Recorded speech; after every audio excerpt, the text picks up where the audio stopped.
So on page 47, he now kind of gets into an area which I think are poor arguments, but he says that rather than using the intellect and the eyes to see the sensory world, that is really the heart is the essential organ to understand religion and God and things like that. So he quotes St. Augustine, who says, "Our whole business in this life is to restore to health the eye of the heart, whereby God may be seen."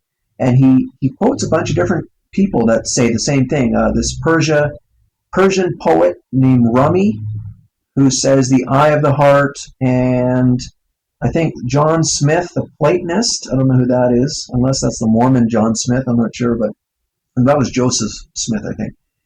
And then he quotes a bunch of random people who are saying the same kind of thing, this eye of the heart. Some Richard of St. Victor, a Scottish theologian. Anyways, he says the power of the eye of the heart, which produces insight, is vastly superior to the power of thought, which produces opinions. This is so remember we've been talking about this adequatio thing, this Latin thing that means we have to have the organ to see the object, from Plotinus, the Roman.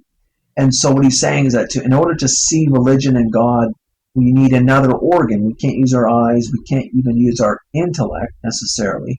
We need this another organ, and that's the heart. And I guess a lot of theologians have thought the heart is the way of seeing religion or God. And I think that's not a good argument.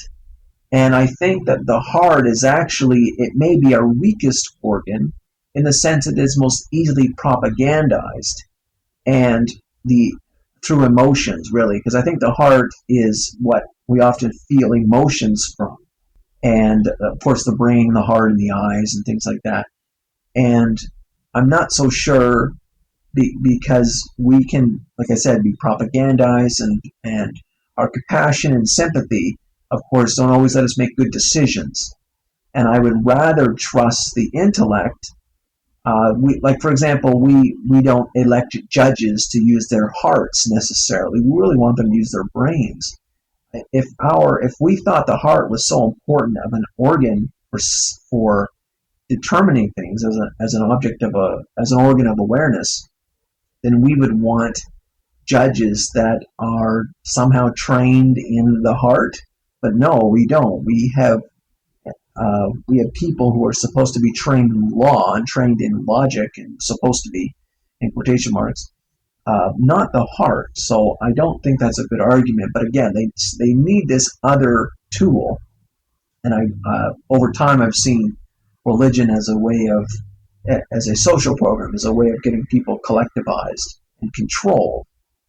And the heart is the way of propagandizing people, I think, in a way of trying to appeal to their emotions. And I don't think that's a good way of getting people to think about something. I think they should rather use their intellect and think for themselves, not through their emotions or their compassion.